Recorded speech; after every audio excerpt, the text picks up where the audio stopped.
என் வாழ்க்கையில மட்டும் ஏன் இவ்வளவு சோதனைங்க? உண்மையிலே கடவுள் இருக்காரா? ஏன் என்ன மட்டும் இப்படி சோதிக்கிறாரு? என்னால தாங்க முடியல அப்படின்னு உடைஞ்சு போயிருக்கீங்களா? இந்த வசனத்தை உங்க இருதயத்துல வைங்களேன்.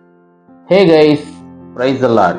Welcome to day 34 of 45 Bible verses in 45 Lent days.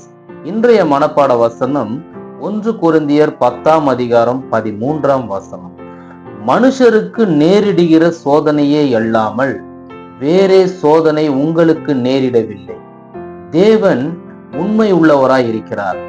உங்கள் திராணிக்கு மேலாக நீங்கள் சோதிக்கப்படாதபடிக்கு அவர் இடம் கொடாமல் சோதனையை தாங்கத்தக்கதாக சோதனையோடு கூட அதற்கு தப்பித்து கொள்ளும்படியான போக்கையும் உண்டாக்குகிறார்.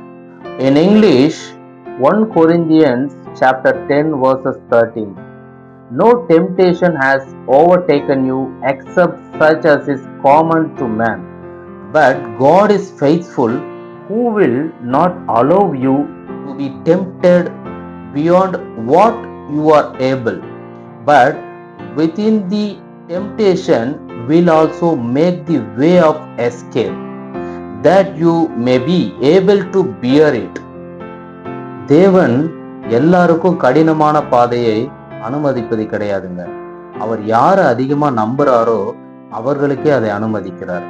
கடினமான பாதையா இருந்தாலும் அதை தாங்கும் வலிமையையும் அவர் நமக்கு தராரு.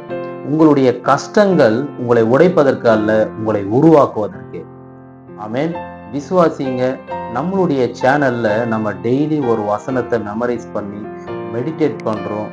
வாருங்கள், நாம் இணைந்து ஆவிக்குரிய வாழ்க்கையில் நிலைத்திருப்போம். தேவனுடைய ராஜ்யத்தை கட்டுவோம். கர்த்தர் உங்களை ஆசீர்வதிப்பார். Have a good day.